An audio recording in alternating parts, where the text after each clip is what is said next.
और क्या बोलो बच्चे भाई।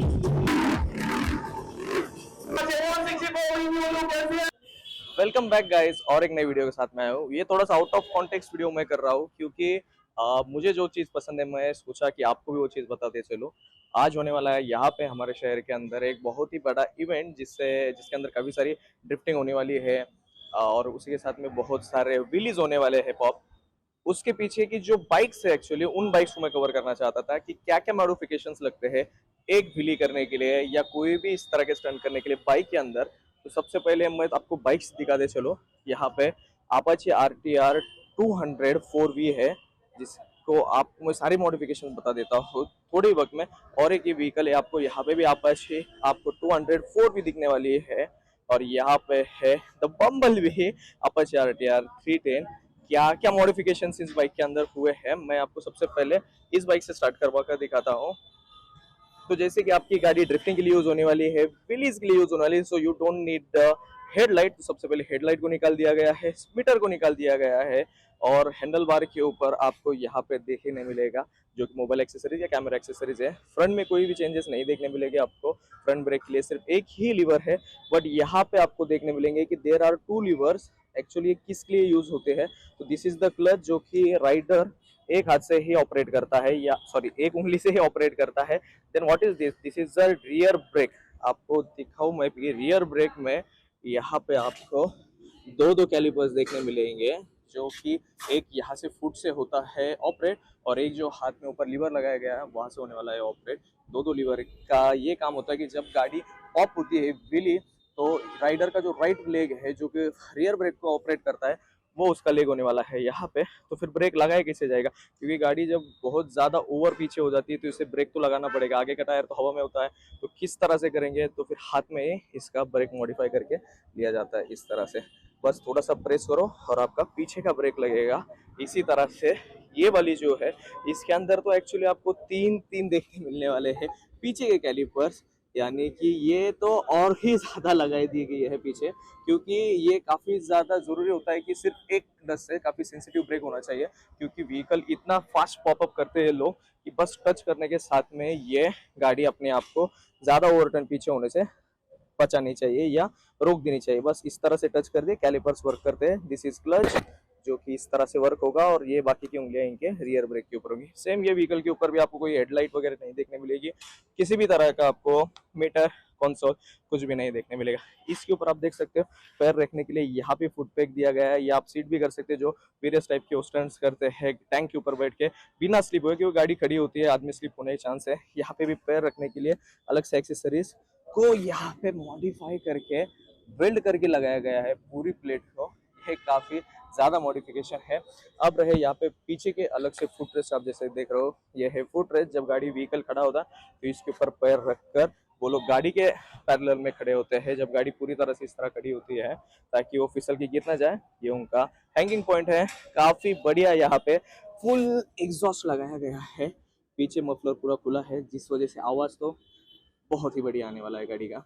अब जो कि परफॉर्मेंस की बात आप कर रहे हो कि इसके अंदर मेन चेंजेस क्या कर दिए जाते हैं गाड़ी के अंदर, तो यहाँ पे आप इसका स्प्रॉकेट देख सकते हो। ये नॉर्मल व्हीकल से काफी ज्यादा बड़ा होता है इन डायमीटर, क्योंकि जो नॉर्मल व्हीकल होते हैं उसका जो स्प्रॉकेट होता है वो छोटा होता है। मतलब इसका सामने वाले स्प्रॉकेट का एक रोटेशन इसका 10 रोटेशन एग्जाम्पल के तौर पे पकड़ लो आप, इसका एक रोटेशन इसके 10 रोटेशन होते हैं। बट जब इसको बड़ा कर दिया जाता है, ज्यादा टीथ साइड कर दिए जाते हैं डायमीटर में, तो इसका एक रोटेशन इसके लगभग 20 रोटेशन के बराबर हो जाता है, यानी कि इसके रोटेशन बढ़ जाते हैं। उससे फायदा क्या होता है व्हील पॉपअप करने में कि आप जब बहुत ज्यादा आरपीएम देते हो गाड़ी को और अचानक से क्लच रिलीज करते हो, जो पूरा इंपैक्ट जो गाड़ी को पूरी तरह से पीछे गिरा सकता है या पूरी तरह से पंप करके पीछे गिरा सकता है राइडर को, वो कंट्रोल हो जाता है क्योंकि इतना ज्यादा टॉर्क एक साथ इनिशिएट नहीं हो पाता। तो इससे गाड़ी काफी ज्यादा कंट्रोल में रहती है।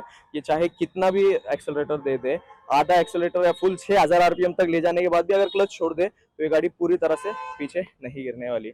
मगर आप जब आरटीआर को देखेंगे तो इसके राइडर के बारे में मुझे नहीं पता। मैं अभी राइडर्स लोगों से बात नहीं हो पाई है मेरी।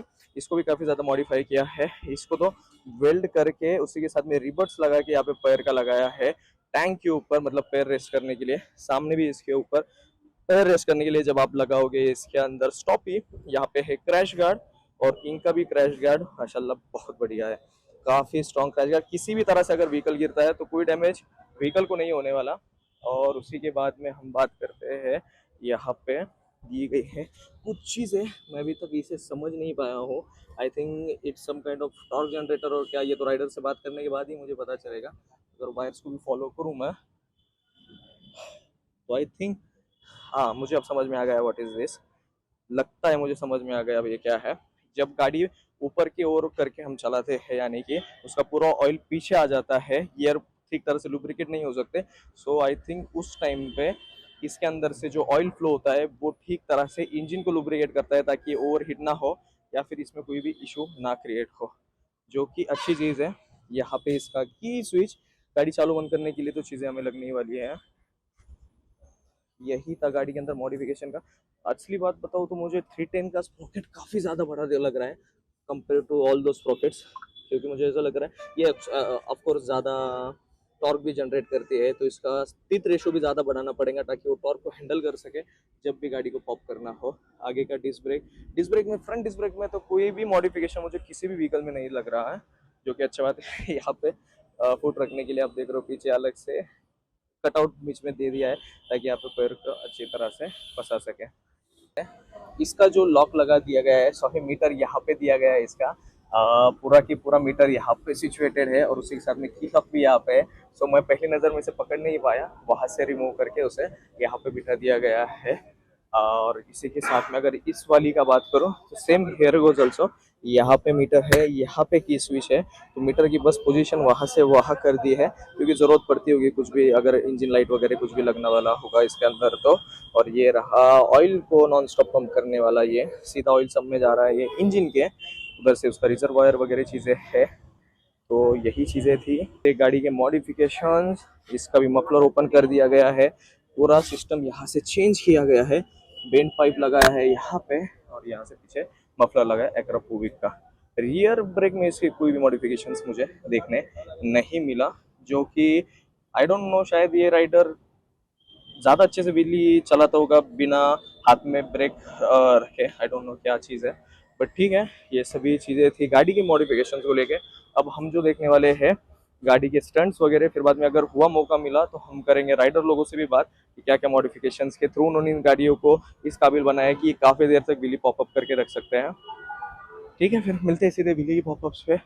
बने रहना, सब्सक्राइब जरूर कर दो।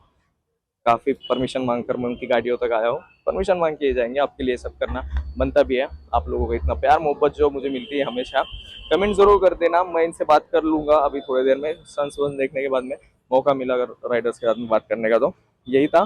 करते जल्दी से, देखते मिलते हैं। और उसके बाद में थोड़ी सी क्वेश्चन एंड आंसर हुआ मेरे साथ में वहां पे। अभी आते आते 140 मारा, 140 यानी कि 250 सीसी के इंजन के अंदर 140 का टॉप स्पीड, जो कि 2025 में। और मैं बात कर रहा हूँ आज से 43 साल पहले 1982 में, जब इंडिया स्ट्रगल कर रहा था रेसिंग इंडस्ट्री में आने के लिए, राइट। तो कैसे पॉसिबल है 50 सीसी के इंजन के अंदर 90 का टॉप स्पीड? टू स्ट्रोक है, सही है। Half the cycle two stroke किसी के लिए तो पैसा नहीं जाते। कुछ चीजों के बारे में आंसर सवाल देने के बाद में हम देखे कि राइडर्स लोग ने चालू किया अपना वार्म अप, जो कि बाइक को पहले टायर्स को वगैरह गर्म किया उन्होंने, बाइक का इंजन ऑयल गर्म किया जिस तरह से मैं समझ पा रहा था। उसके बाद में सीधे हमने देखे काफी बेहतरीन, तीनों राइडर्स ने बहुत ही बेहतरीन खूबसूरत और एक लाजवाब स्टंट्स, ड्रिफ्टिंग की, उसके बाद में व्हीली स्टॉप की, उसी के बाद में ड्रैगिंग की, काफ़ी सारे चीज़ें की गाइस। मतलब इतने ज़बरदस्त शो को मैंने खुद आज एक्सपीरियंस किया, ये बहुत बड़ी बात है, क्योंकि मैं हमेशा से ये चीज़ें देखा करता था मोबाइल के अंदर या फिर कहीं भी वर्चुअल प्लेटफॉर्म पे, बट जब ये चीज़ आप सामने आमने एक्सपीरियंस करते हो ना, ये बहुत ही अलग तरीके का एक्सपीरियंस होता है। वो गाड़ियों का शोर, वो लोगों का एक्साइटमेंट, और क्या कहूँ, कैमरा वाले लोग तो सभी मेरे जैसे सब पागल हो गए थे, क्योंकि व्हीलीज इतनी देर तक ये लोग पॉप कर रहे थे, एक व्हील के ऊपर ये लोग गोल गोल गाड़ियों को घुमा रहे थे, सर्कल्स मार रहे थे, एक दूसरे को हैंडशेक्स दे रहे थे, एयर के अंदर, मतलब हवा में ही सब कुछ चल रहा था। RTR 310 और अपाची 200 काफी बेहतरीन परफॉर्म कर रहे थे इस चीज के लिए। बस 200 के अंदर वो ऑयल का सम्प अलग से लगाना पड़ता है, क्योंकि वो ऑयल का कुछ दिक्कत आ जाता है अगर गाड़ी को आप ज्यादा देर तक हवा में रखते हो। मगर 310 के साथ में ऐसा नहीं है। 310 बनाई इसलिए गई कि आप कितना भी इसे पॉप करके हवा में रहने दो, ये अपना ऑयल बेहतरीन तरीके से सर्कुलेट करती है। उसके बाद में एक छोटा सा कंपटीशन हुआ हम लोगों के बीच में पुशअप्स का, जो कि चैलेंज दिया गया था। मैं फर्स्ट रनर अप रहा उसके अंदर। थोड़ा सा तुम्हारे भाई का फिजिक भी तो अच्छा है गाइज, कमेंट जरूर कर देना इस चीज को लेकर। उसी के बाद में हमें देखने के लिए मिली यहाँ पे व्हीकल का नया लॉन्चिंग, जो कि था अपाची 160।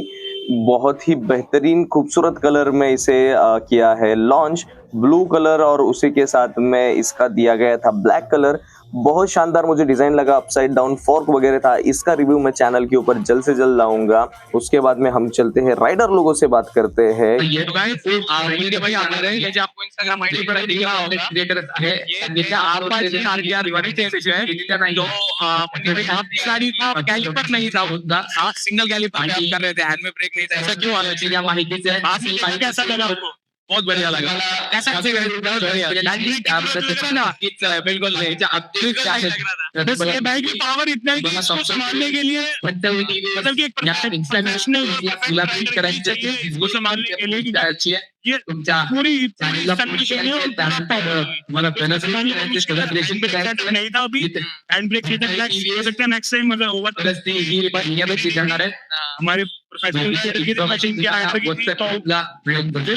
हो गई थी, उस वजह से वो कर नहीं पाया, तो उसकी वजह से उनकी वजह से मेरे को आना पड़ा। तो इसलिए ये था गाइस, मैं जो स्टार्टिंग में बोला कि इस गाड़ी को क्यों जरूरत नहीं है कैलिपर की, तो उसका आंसर हमें मन्नी भाई ने दिया। बहुत खूबसूरत स्टंट है, जरूर फॉलो कर लेना इनको। अब हम बाकी भी दो राइडर से बात करते हैं। थैंक यू मन्नी भाई। भाई तो अभी हमें अभिषेक भाई के साथ में, जिन्होंने अपाची के ऊपर काफी खतरनाक स्टंट किए हैं, तो फिर आपके कैलिपर के अंदर, सॉरी आपके डिस्क ब्रेक के पैड के ऊपर तीन तीन कैलिपर है, ऐसा क्यों अलग से? एक्चुअली मैं hello I am free style Abhishek, और मैं टोटली फ्री स्टाइलिंग करता है। और फिर 3 कैलिपर्स इसलिए हैं क्योंकि 2 कैलिपर हैंड ब्रेक के लिए और 1 कैलिपर फुट ब्रेक के लिए। तो जैसे ब्रेकिंग करने में और आसानी होती है और फ्री स्टाइलिंग में और शानदार मजा आता है फ्री स्टाइलिंग। और एक चीज मुझे क्लियर कर दो, मैंने वैसे बताया हो इनको, पर फिर भी कि बड़ा स्प्रोकेट लगाने से किस चीज में ज्यादा आसानी होती है? देखिए, हर कोई बड़ा स्प्रोकेट मत डालिए। बड़ा स्प्रोकेट वो डालता है जो फ्री स्टाइलिंग करता है।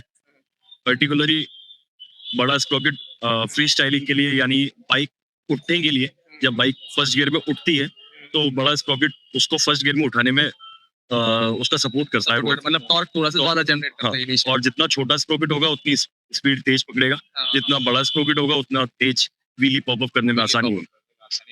इनको इंस्टाग्राम पे फॉलो कर लेना, बहुत ही खूबसूरत स्टंट करी है इन्होंने। और हम अब बात करते हैं तीसरे कंपेनियन से, जो कि अरविंद भाई, ये वेट कर रहे हैं हमारे पास। अरविंद भाई कैसे हो आप? बढ़िया। अरविंद भाई ने काफी खूबसूरत स्टंट किए हैं, मतलब इतने रिस्की स्टंट ना भाई आज कुछ सामने हमने, आप जब एक्सपीरियंस करते हो ना तो कमाल के लगते हैं। तो आपको कब कितना टाइम हुआ है सब करते हुए? मैं 2010 से कर रहा हूँ। मैंने 6 साल बाइसिकल पे राइडिंग करी, से वो एंटी फ्री स्टाइल। 2016 से मैं अभी तक बाइक पे करता है। काफी खतरनाक। आप कुछ चीजें जो हम सीखना चाहते हैं, इनके लिए क्या बोलना चाहिए? मैं, मुझे नहीं आती व्हील पॉपअप करना, ठीक है, तो अभी मुझे सीखना है, फ्री स्टाइल सीखना है, तो फिर कहाँ से स्टार्ट करना चाहिए?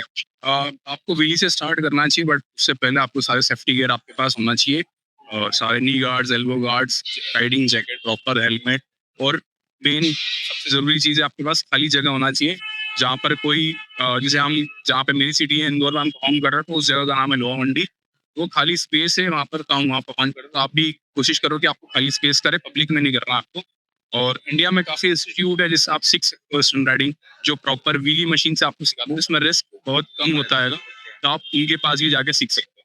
तो इनको इंस्टाग्राम पे फॉलो कर देना, नीचे इनका आ रहा है। ये काफी खूबसूरत टूरिंग के रील्स वगैरह डालते हैं। इनका हमेशा लद्दाख, उसके बाद में लेह में काफी ज्यादा टूरिंग होता है। तो खूबसूरत रील देखने के लिए, थोड़ा सा टूरिज्म देखने के लिए जरूर फॉलो कर लेना। थैंक यू, मिलता हूँ। तो गाइस यही था आज का पूरा इवेंट टीवीएस का। तो मैं नहीं कहूंगा, पर टीवीएस के थ्रू इवेंट ये ऑर्गेनाइज किया हुआ था।